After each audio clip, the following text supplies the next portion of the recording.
Now, I'm sure you all know who Gareth Thomas is, and he's very tall, well built, so he has something to do with rugby. And when you hear his accent, you'll know that he played internationally for Wales. How long did you play for? I played professionally for 20 years. For 20 years? But actually playing rugby, the first time I kind of picked up a rugby ball and started playing really was the age of 4, so basically all my life. All your life, yeah. Absolutely. Yeah. And I believe you were the most capped player until some swine overtook your record in 2011. Yeah, I was lucky enough. I became the first ever Welsh player to represent this country 100 times, which is it's a great honour, it's a great achievement. But I think the bigger achievement is that, for me, from 1 to 100 every game was a magical moment, because people sometimes get lost in counting numbers and counting how many times you represent your country. But for me, the 100th time, the 99th, 98th was as special as the first. That's fantastic. Let's watch you in action.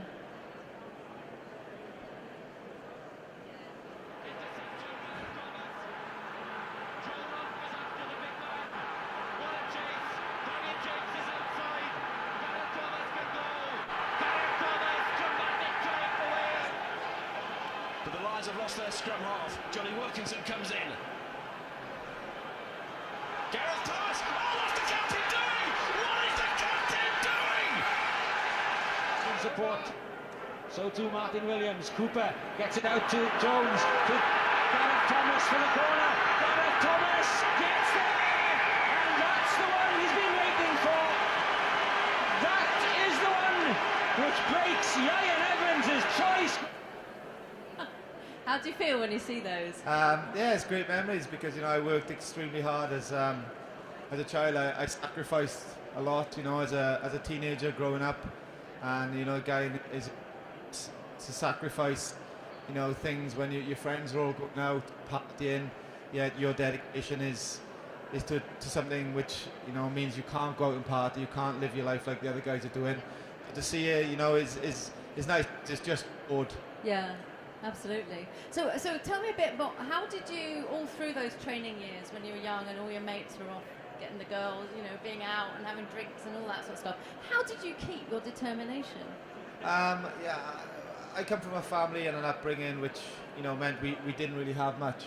And I had a drive to be successful for my family, because Right. I saw how living on the breadline, made people kind of upset, and how sometimes my parents always wanted more for me than they had for themselves. So for me, my drive, my ambition was always to give something to my parents, and to be able to make them really proud of me. And at a young age, when I was recognized as a talent, I decided that I could either stay as a talented individual or become a talented person. And I thought that was different, and at a very young age I decided to be very dedicated. And what I used to do was I used to be always the last person in the changing rooms, and when everybody else would leave to go home, I would always go back out on the field, kind of try and emulate the same sessions as best I could. I always tried to do twice as much as anybody else, because I always felt if I did twice as much, I'd be twice as good. And at a young age, when there was millions of people who wanted to be the rugby player that I dreamt of being, if I did twice as much, I'd have twice the opportunity of being recognised above everybody else. So for me, it all started with, I think it starts and begins with hard work. Right, okay, and so you used to do these little conversations to yourself, or big conversations to yourself as a kid. What were you saying to yourself? I just, for me, it was just the fact that if I could one day be a hero that I saw on a television, when I used to turn the TV on and watch rugby games and watch the people who played for Wales, for me the reality of being one of them was such a target and such a goal that I would constantly stay focused. And in Wales, it's very difficult to escape sport, especially rugby. Oh, yeah. So you can almost be submerged in the dream. And being submerged in it is great, because sometimes when you have a dream for something, it's easy to be defocused, and it's easy for somebody else to take your mind. And like I say, temptation and sacrifice is is kind of all around you in life. But when you're submerged in something, then it's very difficult to be driven off that path and that goal that you've always dreamt of. Keeps you on that path. And again, coming from a small town, and when you're that one person in the small town growing up, that people think you can make something, you have a responsibility as well. I felt I had a responsibility to the people, not only my parents, but the people who, would support me as a young kid when I was playing rugby, to come and watch me, to come and play. I felt I had a responsibility to them, to one day kind of be grateful for their support as well. Thank you. So tell us about, once you were established in your professional career, how did you overcome any physical or mental barriers? What was going on? Because there were fantastic times, and we've seen some of those, but there must have also been some down times. So what got you through? Can you share a bit? Because I'm sure there's lots of learning people can take. Yeah, for me, I think in life, and definitely in sport, it's actually the down times that are more important, and you learn a lot more about yourself and about the people around you in the down times than you do in the good times.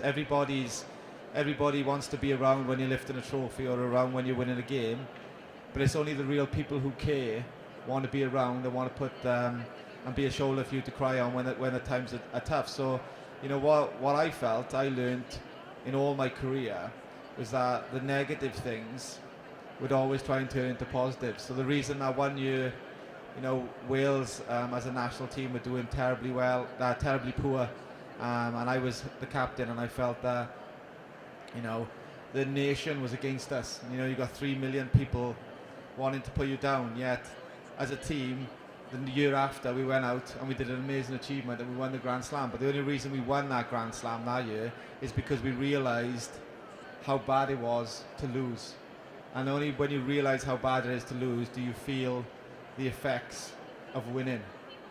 So I think, psychologically and mentally, when you fail, you work a lot harder to become successful. If you're constantly successful, it's almost like an everyday scenario.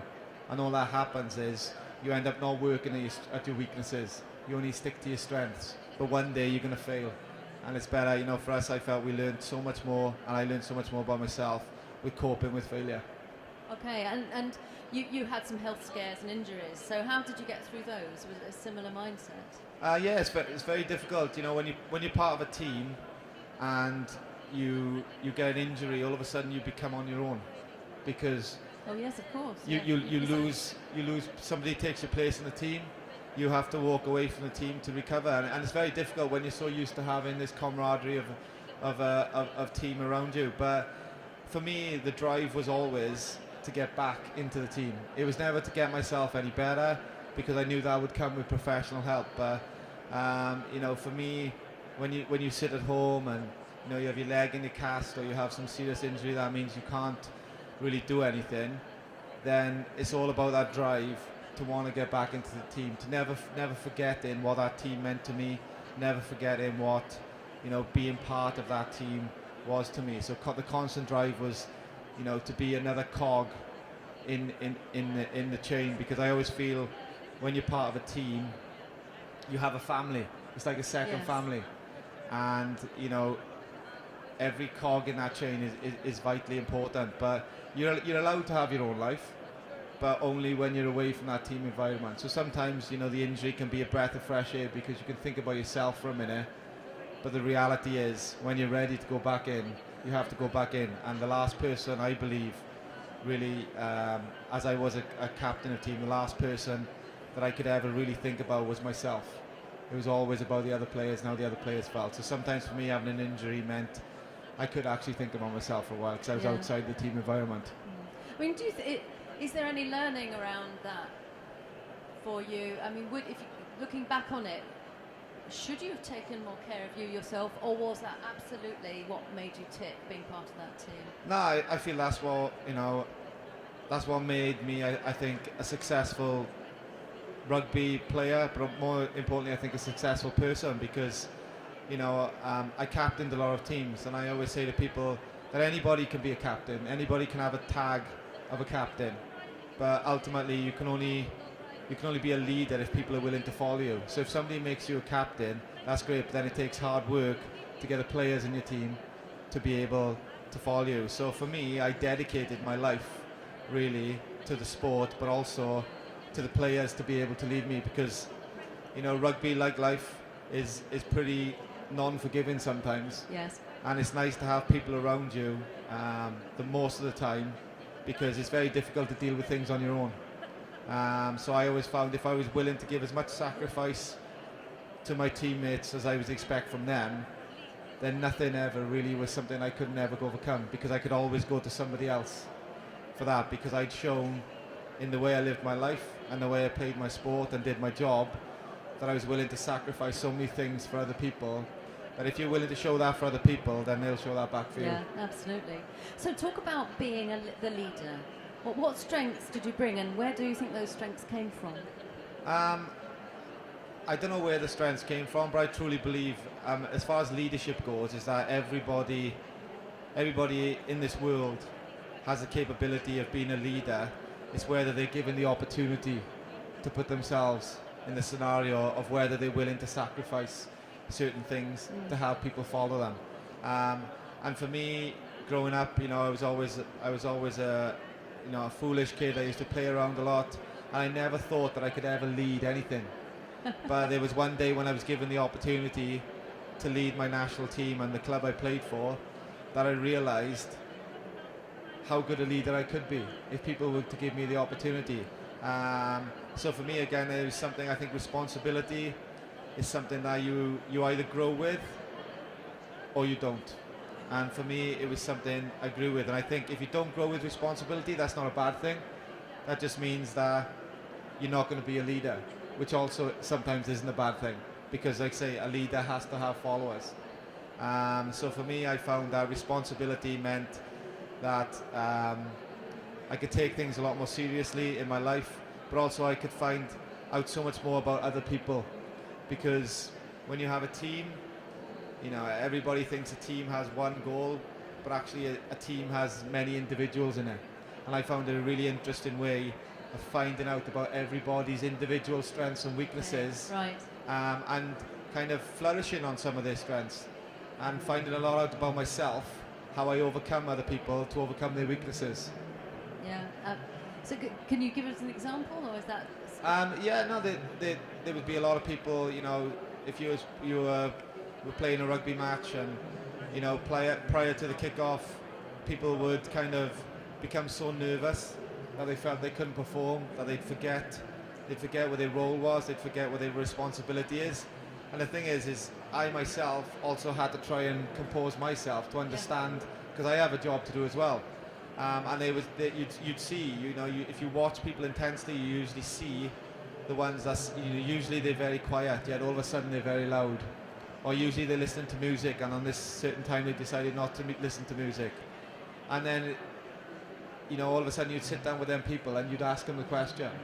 But if you just thought of the team, you'd never sit down with this person and ask them a question, because you'd never see the individual. So for me, it was a great way of just sitting down, composing people, and getting them to understand that actually, do you know what, you're in this change room or you're in this environment because you have the qualifications to be here, and believe in your qualifications. Don't worry about the 3 million people that are watching or the 70,000 people that are in the stand, because actually they're irrelevant. When you go on the field, you're in an environment that you've been in since the age of 6 or 7. So that environment should be the most comfortable place in the world for you. So don't worry about the rest of the world that's watching. Worry about yourself and worry about the environment. And I learned a lot about myself from being in them situations. But again, it's great when you can have such an influence and a power to be able to snap people back to reality sometimes. Yes, absolutely. Because sometimes in a huge environment or in pressure environment, people lose track of reality, because all they're focused on is this, and it's a focus on not failing. It's not a focus on being able to succeed. So people become afraid of failing rather than thinking, I'm excited to succeed. Right, yeah, so that they're thinking about the negative, not the positive. Yeah, because the negatives always have a negative outcome. So people think, well, if I do this wrong, then tomorrow everybody knows I'm going to do it wrong. And I used to be, well, actually, do you know what? Think about if you do it right. and imagine what the reactions are going to be tomorrow if you do it right. And again, this is instilling confidence in people when sometimes negativity creeps in, which brings in a lack of confidence and a lack of wanting to try and do things because you don't want to fail, so you don't try to do things. You want to just kind of stay to your basic level. When actually, I think life every day is about excelling your basic levels. Absolutely. And I imagine you could see people change. You know, if they suddenly got back into that positive mindset, you see their whole body language change. And and I don't think it's come back. Yeah, I don't think it's a case of getting back into a positive mindset. This is just snapping back to reality. Yeah. Because it's so easy to lose touch of reality, because what's in front of you, and like the next second or the next hour, the next 2 hours, is reality. But sometimes when you overthink it or you overcompensate for things, then actually it doesn't become a reality. And we've trained hard. Everybody knows what they have to do. Everybody has their qualifications.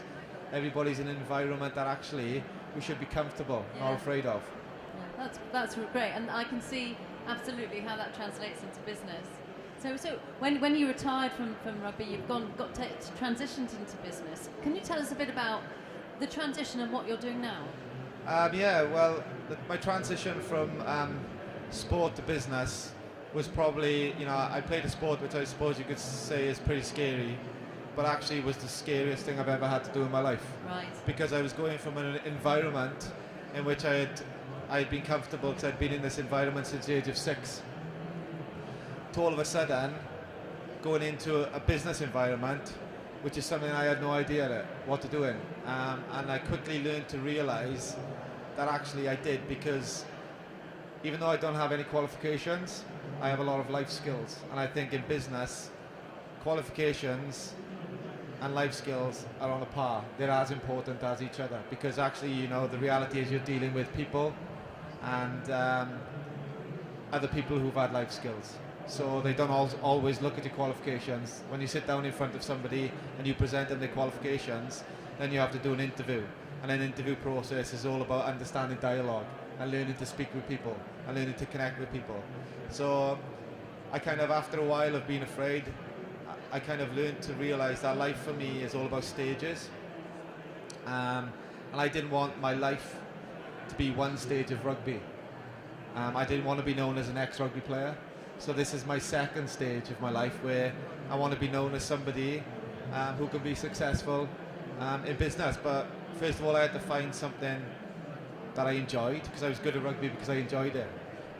So what I found through a company called ACT, which is Athlete Career Transition, was that I found out what I wanted to do, and that was work with children and work with giving children the understanding that you don't go to bed on a Tuesday and wake up on a Wednesday being whatever you want to be. There's a lot of hard work goes into it, and I found that because we live in a society today that's a quick fix society with the X Factor and Britain's Got Talent, where everybody thinks that all of a sudden you can go on a show or you can wake up in the morning and your dream can come true. I wanted to work with children on the realization that, do you know what, it's hard work, and life is about hard work. And again, life is about dealing with failures. And I always feel that the quicker we get through our failures, then the quicker we reach our success. But in a lot of schools, especially with a lot of children, they feel that if they fail their exams, then they don't want to go on to do their other exam, because they're afraid of failure, rather than being okay with failure and be able to move on to it. So, my life is now in its second stage where I do that, and I'm seeing it exactly as my rugby career, in the way that I approach it, the way that I enjoy it, and the way that I overcome every day brand new challenges.